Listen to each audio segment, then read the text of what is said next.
Pertanyaan pertama, Bapak Ustadz mohon penjelasannya bagaimana cara kita menjaga istiqomah di tengah-tengah zaman fitnah seperti sekarang ini. Nah, barakallahu fiikum. Yang tadi konsepnya, ya, rajin ke masjid, ini konsep yang paling utama, rajin ke masjid. Iman itu yazidu wa yanqus, bertambah dan berkurang. Jadi imam itu kondisinya tidak stabil. Yazidu bit ta'ah, bertambah dengan ketaatan, wa yanqusu bil maksiyah, berkurang dengan kemaksiatan. Al-Imam Hasan al-Basri ditanya, gimana cara imam supaya terus bertambah istiqomah dalam kebaikan? Gimana caranya? Kata beliau, jangan tinggalkan masjid. 5 waktu jaga di masjid. Ya, kalau bagi untuk kaum ummahat, kalau ada majelis ilmu, datanglah ke masjid. Bagi bapak-bapak yang punya istri, kalau istrimu ingin datang ke masjid, ingin beribadah, ya, ingin menuntut ilmu, la tamna'u nisa'akum ilal masjid. Jangan larang wanita-wanitamu untuk ke masjid kalau niatnya untuk beribadah, niatnya untuk menuntut ilmu. Dampingi, Pak. Sepanjang wanita ini dia bisa menjaga kehormatannya, dia bisa menutup auratnya, maka biarkan dia ke masjid.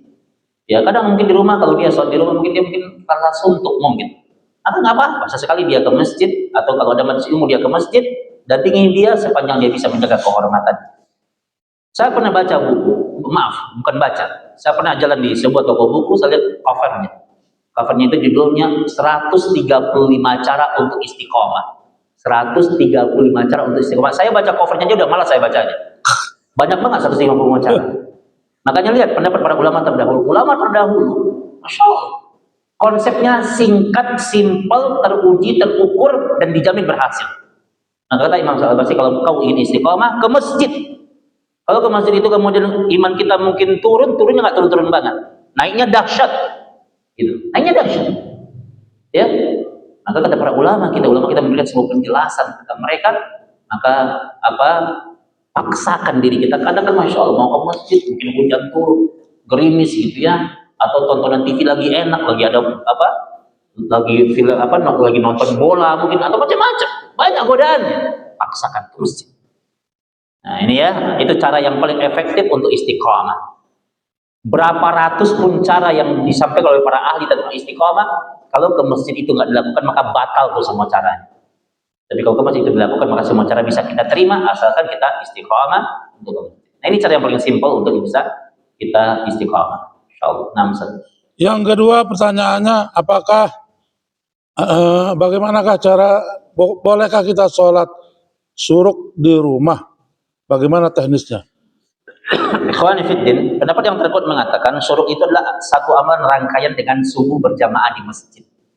Subuh berjamaah di masjid, makanya para ulama mengatakan kalau mau di rumah, maka itu disebut dengan duha yang diawalkan. Duha yang diawalkan. Walaupun sebagian ulama mengatakan syuruk itu juga maknanya duha yang diawalkan. Karena perhatian hadisnya. Itu tentang orang yang dia berjamaah di masjid, kemudian ketika dia berjamaah di masjid, kemudian dia berzikir kepada Allah. Ya, dia tidak melakukan aktivitas dunia, dia nggak main handphone dia. Ya, dia tidak melakukan aktivitas dunia, dia baca Quran atau dia duduk di majelis ilmu seperti ini. Maka kemudian ketika matahari terbit, tadi kan bunyi itu, tanda matahari terbit, antum jangan sholat. Nggak begitu caranya. Dia di kaidah fikih, di sahih fikih sunnah. Ketika itu bunyi, antum kasih dulu jeda waktunya. Karena ingat, di antara sholat yang terlarang dalam kajian fikih adalah sholat ketika matahari terbit, itu adalah waktu yang terlarang. Makanya kasih jeda. Makanya bukan sholat ketika matahari terbit, tapi sholat setelah matahari terbit. Setelah. Makanya nama syuruk itu bukan ketika terbit, tapi setelah. Nah, gimana? Jadi ketika udah bunyi begitu, antum kasih jeda waktu 10 menit, 15 menit, baru antum sholat. Itu kaidahnya. Ya, kalau antum pas matahari terbit sholat, itu justru adalah waktu yang terlarang. Dia di sahih fikih sunnah, dijawab oleh ulama dengan jelas dan detail tentang bagaimana sholat sunnah syuruk itu. Nah, ini kaidah ya. Jadi, ikhwan fillah azanillahu wa iyyakum. Maka bagi yang di rumah, kalau memang ummahat umpamanya sholat subuh di rumah, kemudian habis itu gitu tekniknya, habis itu kemudian membaca Al-Quran, baca Quran, kemudian ketika matahari terbit kasih jeda waktu ya 10 menit umpamanya kurang lebih, ya, maka kemudian sholat 2 rakaat, maka niatkan itu adalah duha yang diawalkan. Ini kaidahnya ya. Insya Allah fadilahnya cukup besar.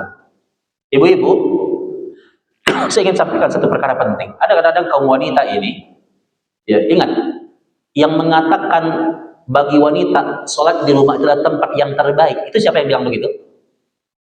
Sholat di rumah adalah tempat yang terbaik bagi wanita untuk sholat. Yang bilang itu siapa? Rasulullah. Bukan ustadz yang bilang, bukan kiai yang bilang, Rasul yang bilang. Kata Rasul, wa buyutahunna khairul lahunna. Rumah kalian wahai wanita itu tempat sholat kalian. Ya, paham di sini bahwa Rasul yang mengatakan itu. Ketika Rasul mengatakan, tentu itu wahyu dari Allah. Karena Rasul itu nggak pernah berbicara apapun kecuali wahyu dari Allah. Berarti rumah bagi wanita tempat yang terbaik.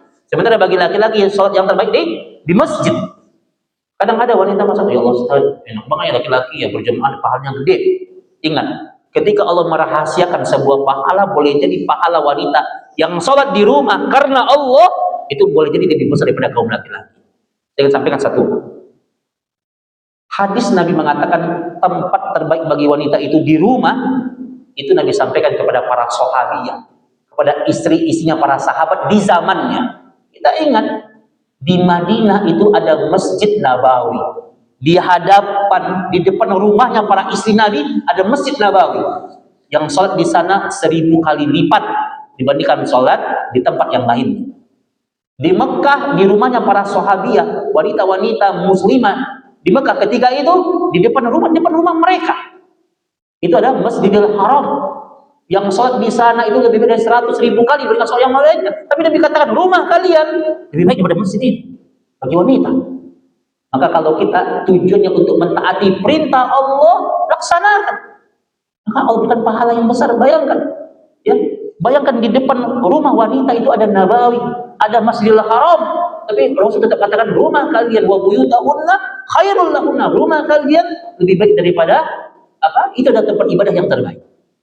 Nah, jadi wanita jangan pernah merasa rugi, ya. Tapi ingat, bagi para wanita yang ingin ke masjid, ini juga pahalanya besar. Jangan dilarang wanita ke masjid.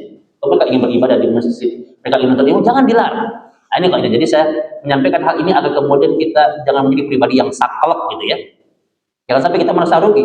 Ingat wanita, asalkan niatnya karena Allah. Jadi ketika wanita ke masjid, niatnya karena Allah untuk beribadah kepada Allah, pahalanya besar. Ketika memang dia harus di rumah sholatnya, niatnya karena Allah.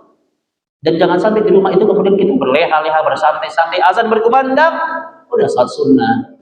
Kita habis azan sholat sunnah, kemudian seperti melaksanakan di masjid. Jaga ibadah itu. Nah, maka bagi wanita yang beribadah niatnya karena Allah, ada pahala yang besar baik di masjid maupun di rumah. Jangan larang wanita kita untuk ke masjid, sepanjang untuk beribadah kepada Allah, berikan izin. Dan bagi wanita yang ke masjid, maka jaga apa-apa yang telah Allah atur kepadanya. Barakallahu. Berikutnya adalah bagaimana sikap kita kepada orang yang sudah kita minta maaf, tapi dia sendiri tidak memaafkannya. Makanya jangan terlalu gampang bikin salah sama orang.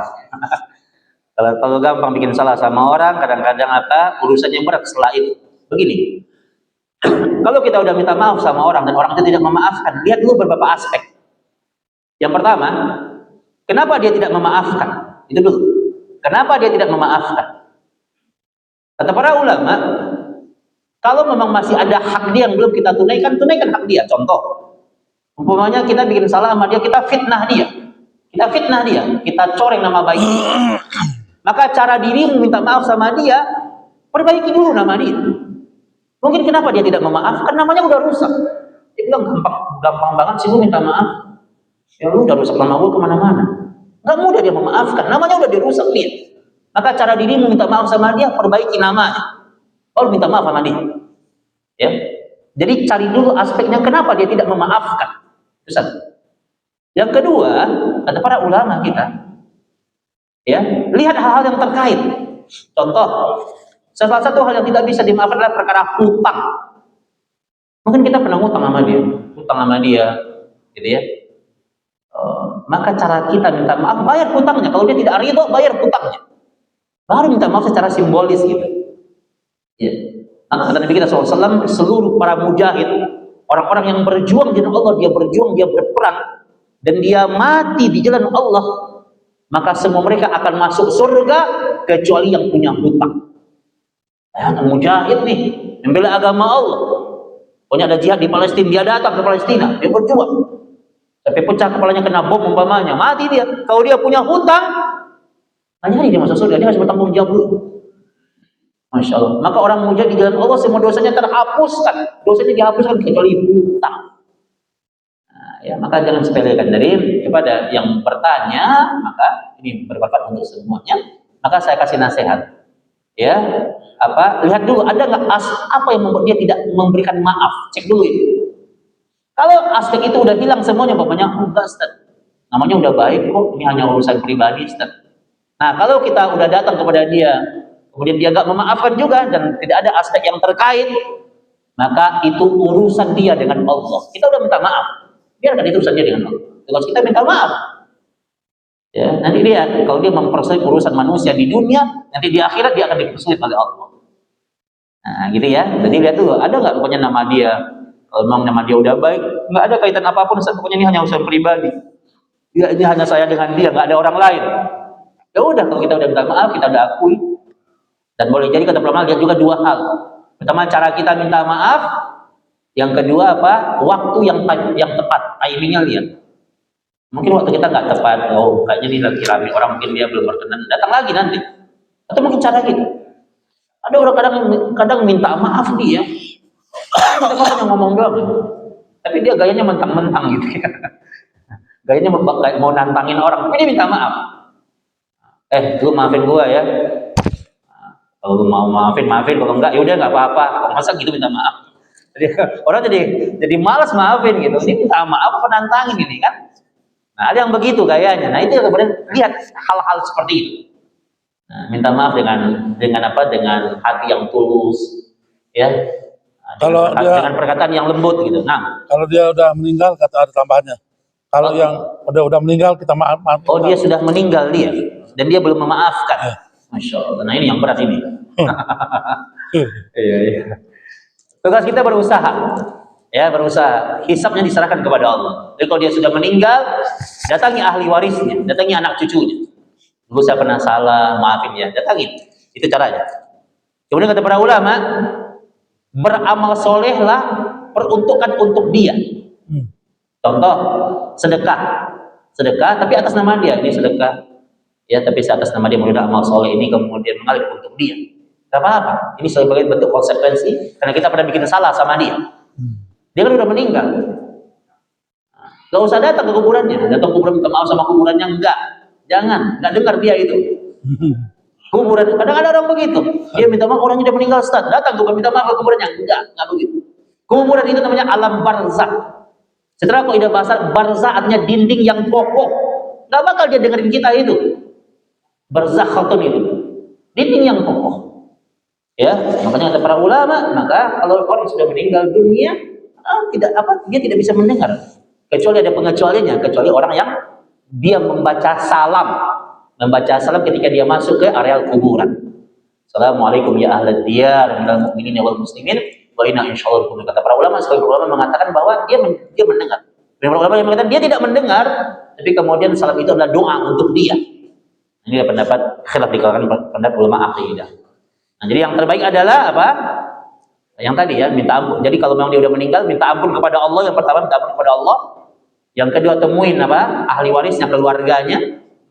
Yang ketiga caranya adalah beramal soleh untuk dia. Ya, sedekah atas nama dia, istighfar, mintain ampun untuk dia dan yang lainnya. Nah, barakallahu fiik. Yang terakhir saja karena masih beberapa pertanyaan, kita lanjut yang lainnya, yaitu Nabi pernah sholat zuhur langsung sholat asar tanpa ada sebab. Ini dalam hadis sahih. Kalau saya ikut seperti itu, sunnah apa itu? Kemudian sholat isanya Nabi itu pernah juga mendekati sholat subuh. Mohon penjelasan. Nah, barakallahu fiikum. Nah, jika di majelis fikih ini dibahas, ya, ingat Al-Quran mengatakan inna sholata kanat alal mu'minina kitaban mawquta. Salat itu bagi orang-orang yang beriman terikat dengan waktunya. Kalau kemudian Nabi pernah mempraktekkan zuhur dengan asar, isya di tengah malam, maka tidaklah perkara itu Nabi tegakkan kecuali karena ada daruratus syar'i, ada kondisi yang darurat. Maka ingat ketika kita membaca sebuah hadis, baca hadisnya, baca syarahnya, baca penjelasannya. Tidaklah Nabi kemudian mengqadha. Ini kan babnya sebenarnya kalau kita lihat di bab fikih itu kan bab qadha. Qadha beda dengan jamak. Karena kalau kita baca jamak qasar, ada qasornya, tidaklah qasar dilakukan kecuali dalam kondisi safar perjalanan. Tapi kalau jamak, kalau qadha itu bisa dilakukan walaupun tanpa safar. Contoh, seorang dokter, ini dokter mau bedah pasien ini. Kasusnya pasien apa? Batu empedu. Batunya banyak, jadi butuh.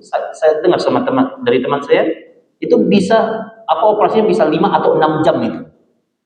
Ya, maka dokter dia kalau seandainya kemudian dia mulai operasi itu jam 4:30 umpamanya, maka dia udah kebablasan nanti nih. Maka kemudian dia dahulu kemudian ketika dia sholat maghrib dia gabungkan dengan isya. Ya, maghrib dia gabungkan dengan isya. Ya, dia qadha, itu qadha namanya. Karena kondisi tertentu dia qadha. Maka itu boleh. Karena kondisinya tidak memungkinkan kalau kemudian dia kalau dia terus lanjutkan nanti khawatir dia sholatnya terlambat atau kemudian sholatnya tidak terlaksana atau yang lainnya kondisinya. Maka pada kondisi darurat maka itu dibolehkan. Maka berbagai macam hadis yang berbicara tentang Nabi menggabungkan, Nabi kemudian mengakhirkan, tidaklah masalah itu terjadi kecuali karena ada alasan syar'i, darurat. Ya. Kalau tidak darurat maka itu tidak boleh. Nabi mengatakan, ya, salat yang terbaik itu, amal yang utama itu adalah as-salatu ala waqtiha, salat di awal waktunya. Kalau kemudian salat di akhir-akhir dibolehkan, tidak mungkin banyak ancaman. Orang yang mengakhirkan salat yang lama itu banyak ancamannya. Ya, fawaidul lil musallin, celaka orang yang salat yang gimana yang celaka? Alladzina hum an salatihim sahun, itu orang yang lalai, yang sering telat dalam salatnya. Jelas dalilnya Al-Qur'an dan As-Sunnah. Ya, maka tidak ada perkara yang kemudian digabungkan seperti itu kecuali ada alasan syar'inya. Jadi menjamak, mengqadha boleh jadi terjadi tanpa alasan safar. Ya, tapi safar itu kemudian kalau di safar bahkan nanti berlaku jamak dan qasar, ya. Boleh jamak atau qasar, nah inilah kaidah fikih ya tentang perkara tentang salat. Nah, barakallahu fiikum. Mohon maaf pada para jamaah sekalian yang ada pertanyaannya karena waktu sudah sangat ini, jadi mohon maaf bisa dilanjutkan pada kesempatan yang lain. Mohon ditutup Ustaz. Nah, coba semuanya demikian kajian kita karena sudah ditutup, ya. Demikian kajian kita pada kajian ba'da subuh ini. Mudah-mudahan Allah membimbing kita kepada jalan yang Allah ridhai. Ya, mudah-mudahan kita terbimbing dengan tauhid dan sunnah Nabi yang mulia. Demi Allah kita duduk di majelis ilmu bukan jangan pernah kita merasa paling benar. Jangan pernah kita merasa paling benar, ya, karena kita tidak tahu amalan kita diterima oleh Allah atau tidak, dosa kita diampuni oleh Allah atau tidak. Maka pandang saudara muslim kita adalah saudara yang terbaik, ya. Doakan dia boleh jadi dia lebih baik daripada kita. Duduk di majelis ilmu ini bukan merasa paling benar, bukan merasa paling suci, tapi duduk di majelis ilmu kita ada berangkat untuk bersama-sama untuk berdoa, berharap kepada mudah-mudahan apa yang kita amalkan mudah-mudahan terbimbing dengan wahyu Allah Subhanahu wa taala. Itu kita letaknya punya harapan dan doa, bukan untuk merasa paling baik, ya, tapi merasa kita banyak dosa itu, kata Imam Hasan Al-Basri, merasa punya banyak dosa, merasa tidak sempurna itu lebih baik daripada kita merasa paling benar atau merasa paling suci. Masya Allah. Dan Allah membimbing kita pada jalan yang Allah ridhai. Nafa'anallahu wa iyyakum bil ilmi nafi wal amal salih. Wa sallallahu Muhammadin wa alihi wasallam. Mari kita tutup dengan doa kafaratul majlis. Subhanaka wa bihamdika wa akhiru da'wana alhamdulillahi rabbil alamin. Assalamualaikum.